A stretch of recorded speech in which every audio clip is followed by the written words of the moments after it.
Hi everyone, welcome back to another episode of Coffee Corner. Today is your episode 109. Thank you, Bob.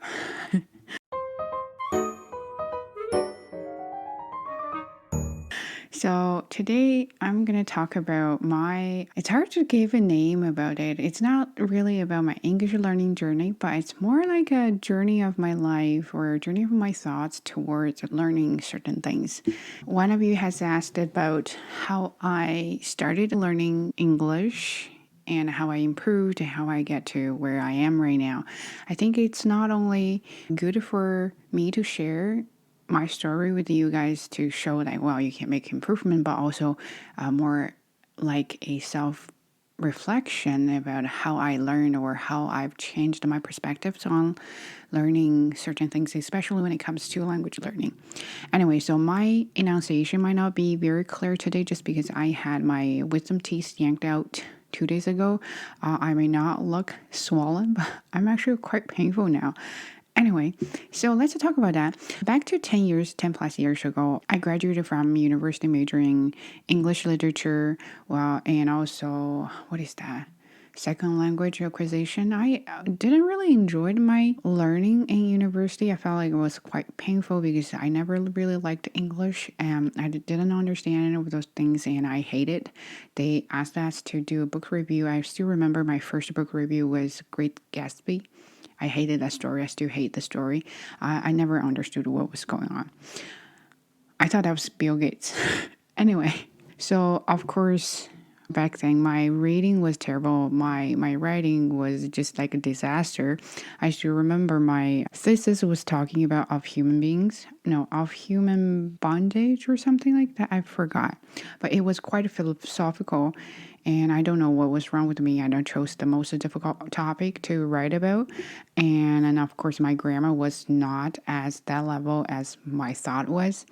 So it was quite terrible. My supervisors, my professors were talking to me like, I think you picked the wrong major to study in the university. That's how terrible my English was. Anyway, and in those bigger or nicer universities, they always have English conversations, English corners, we call that. And I have a couple of my roommates who were really active. They were really good. They also went there every Thursday night. They went there, they started to chat with people, and I wanted to be part of it, but I just felt like I couldn't open my mouth and I was just so terrible. And I was also very shy. And then remember, I've been criticized about my accent, my pronunciation, my grammar, and my wording, everything.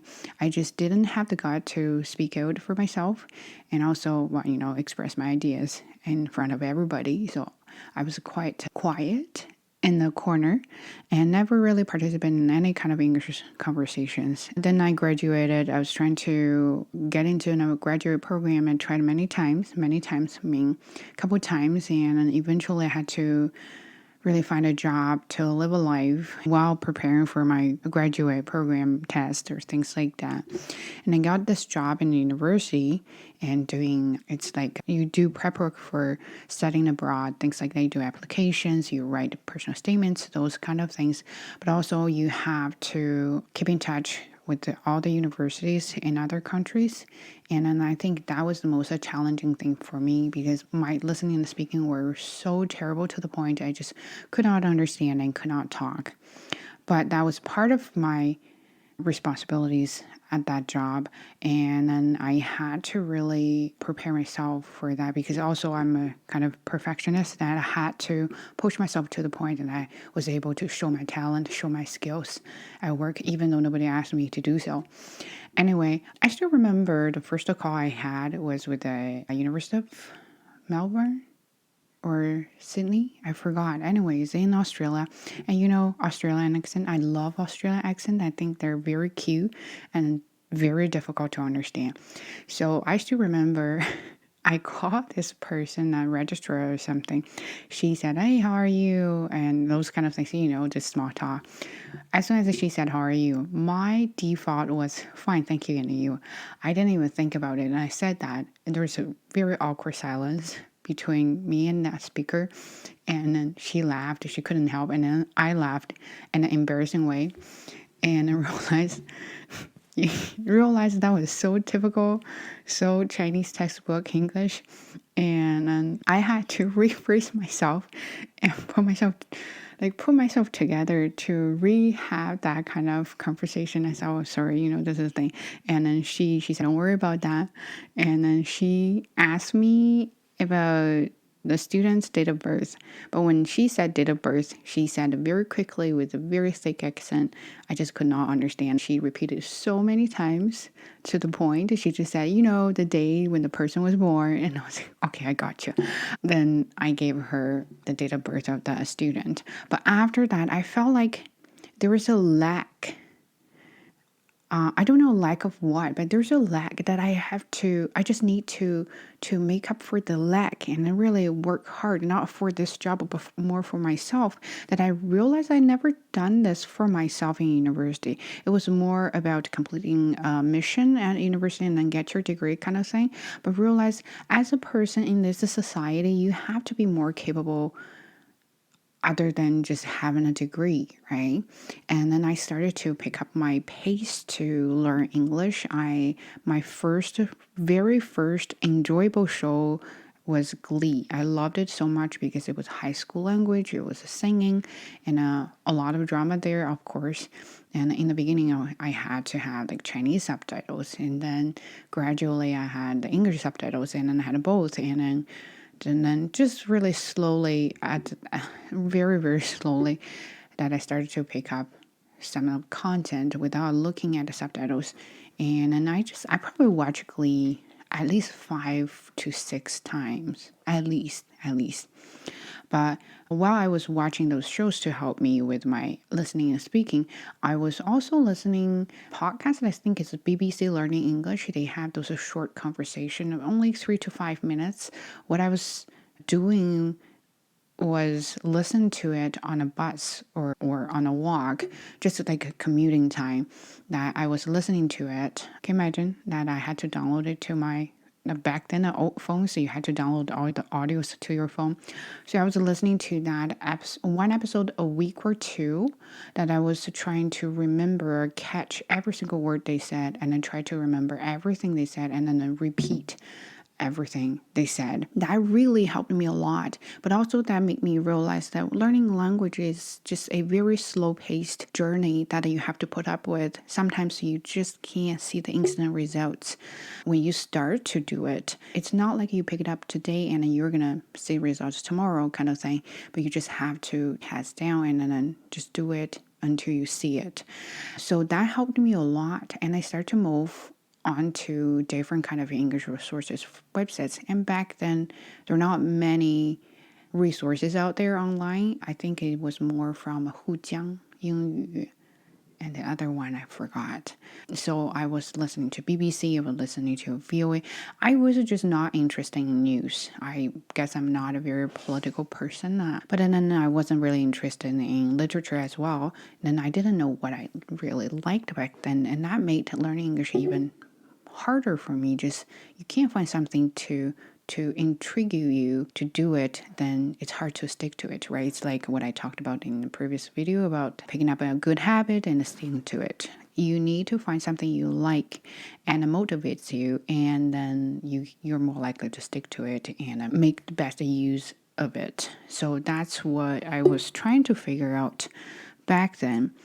Then I had this opportunity going abroad, and then I, of course, had to pass the IELTS test. I still remember my arrogance there.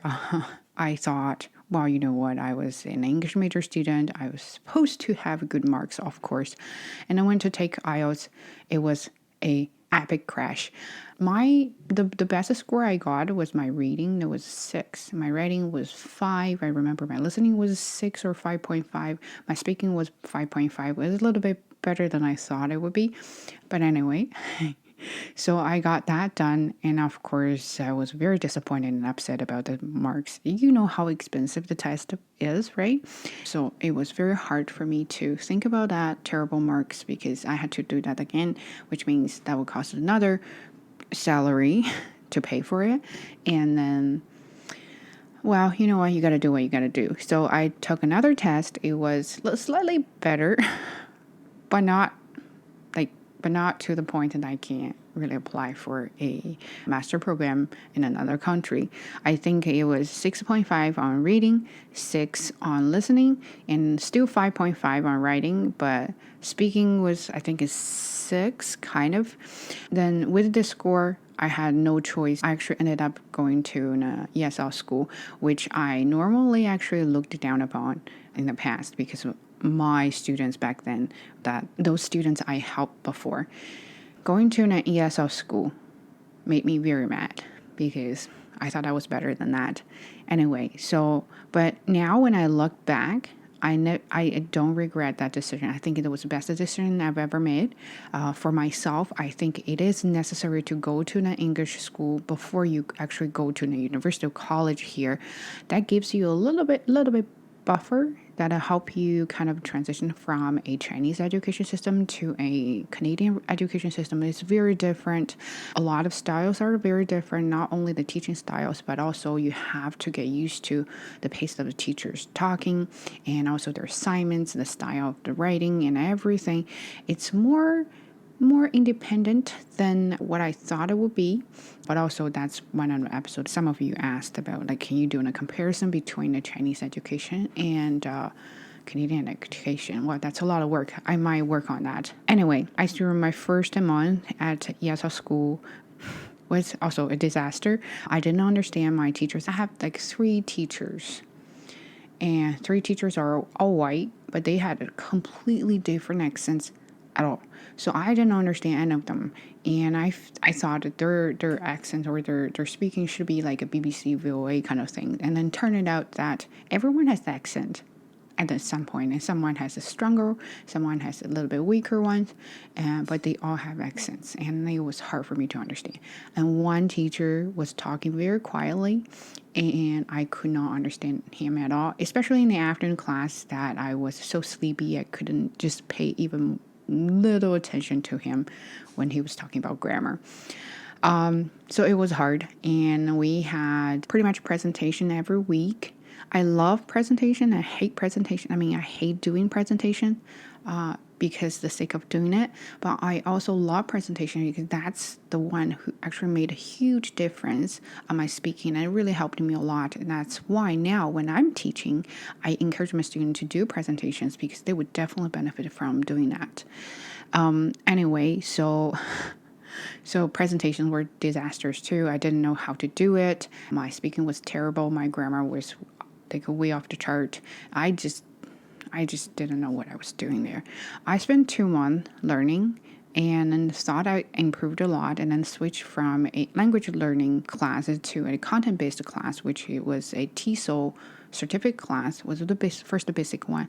Oh my goodness. So I was the only Chinese in the class, and we had Koreans, we had, of course, most of the local people, and my teacher was Canadian also, and they talk at a regular speed that I had no freaking idea back then. And they were talking about assignments, they were talking about group work. I was like, what the heck is going on there?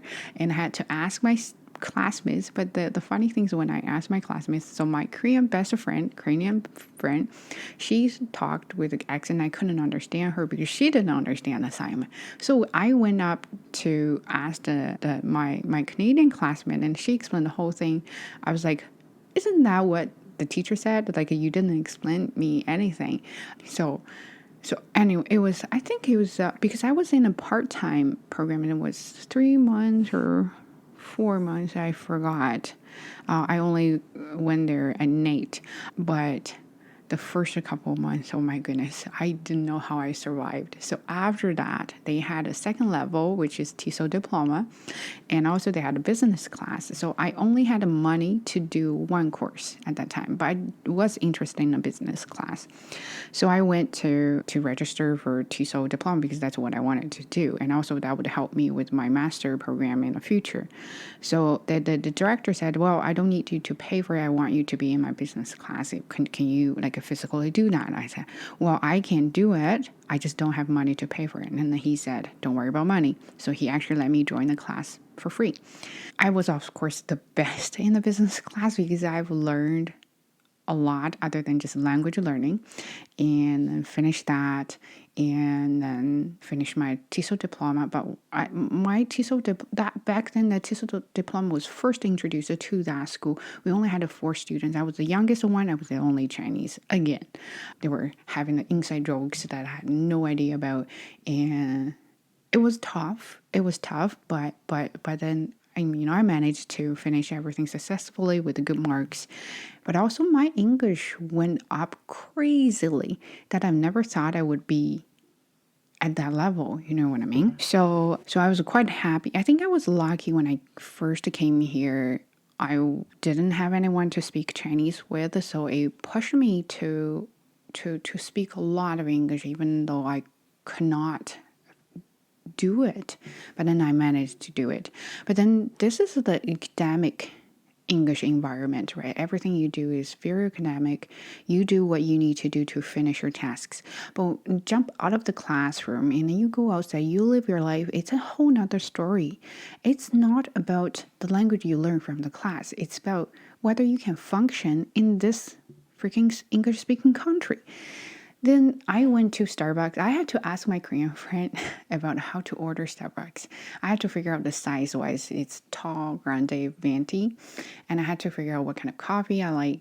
And remember, back in China, I didn't have this kind of life. And I rarely drank coffee at Starbucks. Probably no, zero.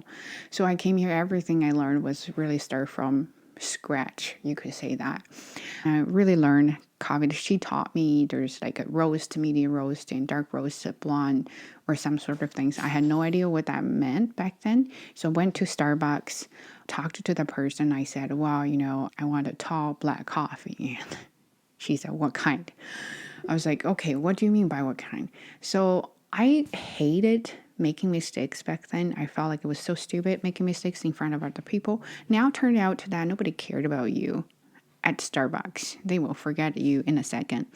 So I learned the whole thing. I came back, went online, searched all the menus, searched all the things about coffee in English, and learned, well, for coffee you have Americano. Americano is different from black coffee. Black coffee has dark roast, light roast, and a medium roast, and they all taste differently, and you have just to figure out your own favorite there.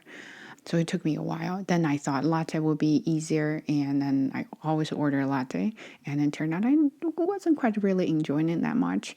But then went back to coffee, and I said, oh, now I figured out Americano, I figured out, dark roast, medium roast. I had a dark roast for a very long time just because my friend told me that that's what she would order. Then I thought that was the only option I could do at Starbucks. And I really didn't like dark roast, only if I use espresso machine. But other than that, I don't really enjoy. I like blonde or light roast. I think they taste more delightful. Anyway, so I figured out the coffee and I went there, and then they asked me more questions about whether I need room or something. I had no idea. Okay, so that was the whole story there. Went to Subway. The only thing I could do was just pointing this, that. And because I couldn't figure out all the sauces, so I just peeked and see which sauce I like. Maybe the honey mustard or something, which I didn't even like at all. Then went to KFC and McDonald's. I thought, those are fast food chains. You go there, you just tell them the number you want, and then of course ask you millions of questions about what kind of you want, whether you want a combo or just me or this. It took me a very long time to study those life language at home. So I'm more that kind of person that I need to prepare before I do it. So I came home, I spent a lot of time on menus and all kinds of menus just in case if I ever go to a restaurant or something. So I need to know what's going on. So that was quite a long journey to learn those kind of things. Then I finished my TESOL diploma. There's a gap that I didn't have anything going on. I was definitely panicking because my options either to stay here doing nothing, wasting money, or go back to China and then just start everything from zero. I didn't want to. I find myself quite comfortable living here, even though language was a big barrier for myself. So I wanted to do something different. I feel like here I'm more of a free person. I can be myself, even though I'm terrible. But back then, I have a lot of pressure as a woman that at this age, you're supposed to get married, supposed to have family, you're supposed to do that. There are a lot of supposed to. But here, nobody cares about that, right? You do yourself. And then I said, okay, I'm going to try my best to stay here. And I gave up going to a graduate school to study education, and then went to Fanshawe College. Here we have a Fanshawe College. I went to Fanshawe College studying HR management. I am so happy I made that decision because that's where I met my best friend. So I went there and I studied. Oh my God. I thought after I've been through so much that my English should be good enough for college. No, not even close. It was a totally different story at a college. Everything was so fast. Everything is so heavy. You just have to constantly do things. I barely got any sleep at the college. It just I had to. I remember a couple nights I had to stay at college overnight in the library to do all the assignments. And I fought for my own rights there because one girl, she said, oh, we prefer not to have international students because we want good marks. I was like, oh, wow, it's the first time somebody said that to me. Then I was working with other people, but ended up having higher marks than what she had there. I was like super happy. So Fanshawe was very, very meaningful to me, not only because I made my best friends there, but also it has taught me a lot about learning is very different than what you think. Like, how am I going to put this? Because before that, everything that I did was to improve my English. Even when I was doing my TESOL or business courses, it was all about improving my English. I never thought about the content itself until I was really doing this HR management. And you're learning laws, you're learning recruitment strategies, you're learning training strategies, and all sorts of things, and payroll, everything. It had nothing to do with the language. It was all about content because nobody cared about your language at that moment. You had to work extra hard to make up for your language, to learn better about your content. That was very, very challenging for me. I still remember my teacher back then there. She was teaching employment law, I think. She was the most strict teacher there ever because when you gave her assignment, she even checked your punctuation. And I had a lot of right marks on my writing. It was super terrible. But also because of her, my writing has improved a lot. And that helped me with my graduate program after that. So I really appreciate it. But that had taught me that, you know what, sometimes the language itself is just a tool, just a media for you to jump to another level, to learn another thing. So sometimes when you focus too much on the language itself, it actually hinder you from doing better job on other things. So don't just think about the language. Think about how you can learn it to help you do something else. Anyway, so my Fanshawe, I stopped it there because I didn't want to waste money for that since I got accepted by Western University doing my master. I don't know, back then they didn't have MPAS program in TESOL. It was all MA and it was so hard to get into that program. I think my supervisor only had 2 students. I was the only international student with her. So how difficult. And I was learning applied linguistics there with her, but my focus was on teacher education, which is what I still love. It was another story. Okay, so I thought after college I should be better. I should really be better at that, right? And holy cow. So there was a lot of reading. I still remember you got to read like 5 chapters a night to get ready for tomorrow's class, things like that. I was like, there's no way you can read 5 chapters a night while doing other assignments. So it took me forever to read even a page back then. And I had to constantly check dictionaries and other things. I just could not. Now when I think about the past, I felt it was funny. Okay, I just can't stop laughing, sorry. And plus with my, wisdom teeth. I feel like they took my wisdom out too. Yeah, anyway, so reading was the most difficult part because I didn't understand anything. Writing, of course, was a disaster. I don't know. My writing was just so terrible. I had no grammar. My structure was just way off the chart. And I just could not. Okay. So it took me a while, but I was not the worst. The one student there, her supervisor actually told her to switch to a different program because her English was not good enough. that was embarrassing and insulting. Anyway, so I was just happy that my supervisor didn't say that to me.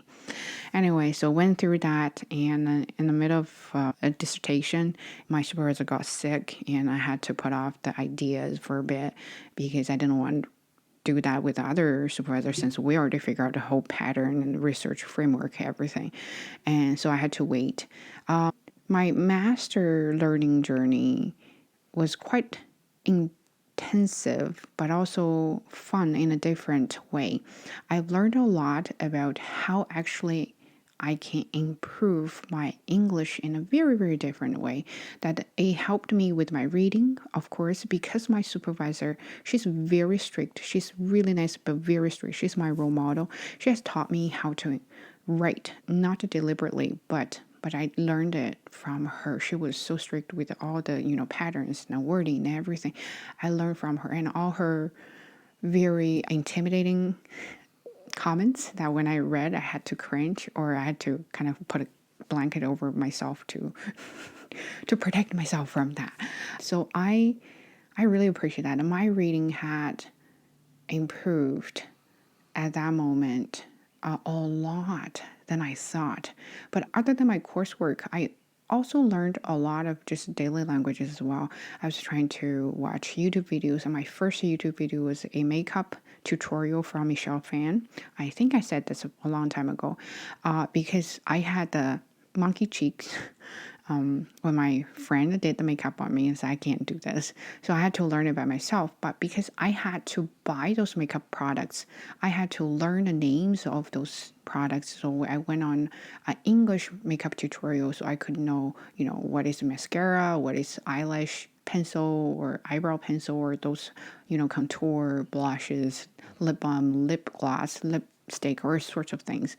So because I wanted to know where I can find those things, and then I have to watch English videos to learn those names, and I ended up watching a lot of English videos to learn a daily language, which is a whole nother level of English learning journey. And I realized that, well, you have to figure out what you want to learn. You want to really improve your academic level, or you want to improve your life functioning language. Which one you want to do, and focus on one first, and then kind of drag along with the other one. But you have to pick one. Unless you're very good at multitasking, can do both at the same time, then just ignore what I said, but I can't. So I had to do one thing at a time, but that really helped me. I still remember I went to a grocery store to buy facial cream. I couldn't find a facial cream. I spent like solid 40 minutes to look for facial cream because I did not know what that, and they had a lot of creams there. Anyway, so that helped me a lot. But back then I thought my English was the best compared to myself, compared to other people, because I did give a very nice defense for my thesis, and also I had a lot of presentations, impressive presentations at school. So I thought my English was quite okay. Then I, of course, got a job, and then that's when I started to realize I had to improve my accent, not because, well, probably because of my personal preference, but I received some attacks from parents from China talking about my accent. And because when they first see me, they see this luck, Asian luck, then they already have their own thoughts about it, how this teacher is going to do, or something like that. I remembered while I was volunteering at school, not even teaching, I was volunteering at the school, and then they have summer program, and the parents came, and then the parents literally said, I don't want this teacher because she's Chinese. And my accent was not that bad, but you can tell I was from China. And I was quite ashamed of having an accent. And I was so bothered by that. I worked really hard. I used different apps to help myself with accent reduction, and it did really help a lot. And then kind of gradually I moved from, oh, you know what, I speak like a Chinese person, to, oh, I'm trying to sound like a native speaker. And then it helped with my job, of course, because students came to me and I forgot to switch language, and then they would assume that I was Canadian, which made me very happy.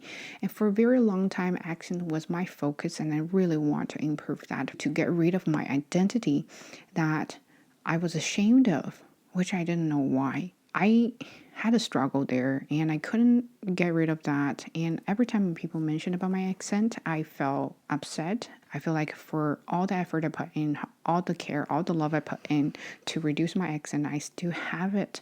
It just made me feel very frustrated back then. And then I got the job, not teaching, but I said this before. I was shredding papers. I was just sitting in the front desk grading people, things like that. So I had a lot of my own time to work on things because of those missions or pretty much burnless. So I put my earphones on and I started to listen to podcasts. And I realized I'm very interested in criminal. So I found a criminal junkies or some other crime junkie, sorry, and other kind of criminal and 911 emergency, something like that. It got me hooked. And then I started to listen to that a lot. And then my thought has switched from, focusing on the language to focusing on the content. I started to become more interested in the content, in the stories. I started to paraphrase or to tell people about what I was listening to is another way to practice my speaking that I never thought about.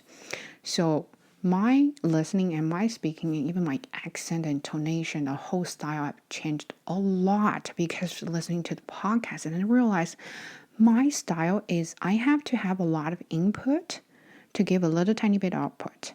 And that input affects how I speak and my style, my intonation, my accent, everything. I've changed a lot. Even people around me notice, babe, your speaking has gotten really better. What's going on with you? So I said, I've learned listening to a podcast a lot.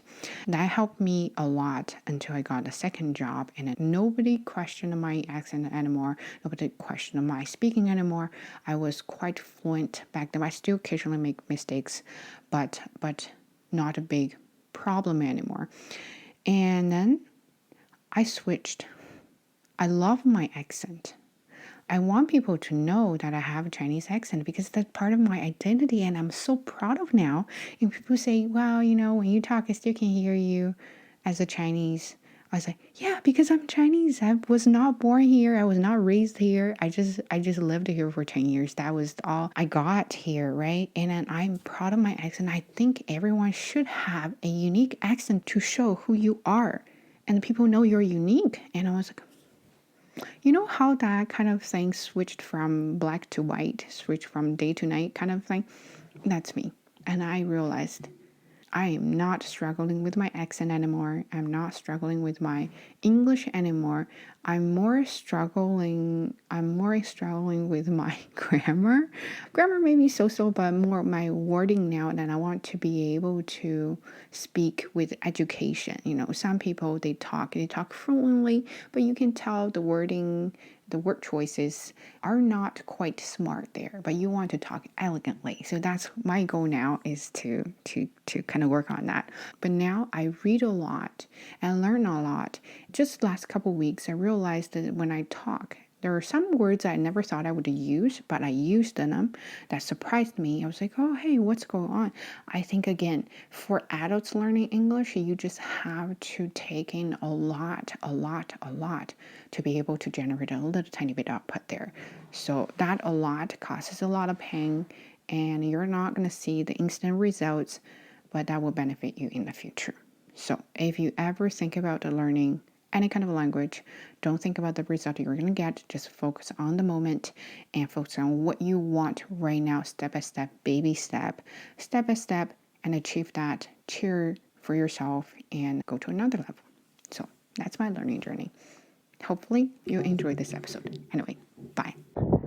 Hey there, just one thing I want to add on to the end of the video I forgot to talk about is when you learn things, try to think about learning things for yourself, not for other people to judge you because of what you learn or what the results you're going to get, right? So that's one thing you have to really focus on, is the learning things itself.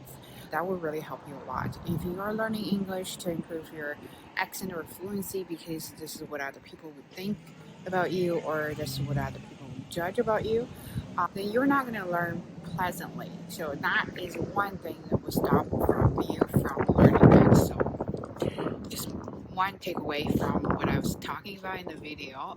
And also I think one thing is just enjoy what you have. And if you have a lot of resources, just use it, learn it, and don't push yourself too hard. I am still learning English. I'm using a lot of apps to help me with my fluency and also with my wording sort of things. But, you know, just realize as an adult, nothing is easy. Even learning is so difficult. You can't stop. Once you stop, fall behind. Yeah, that's it. Bye. Say bye, Bob.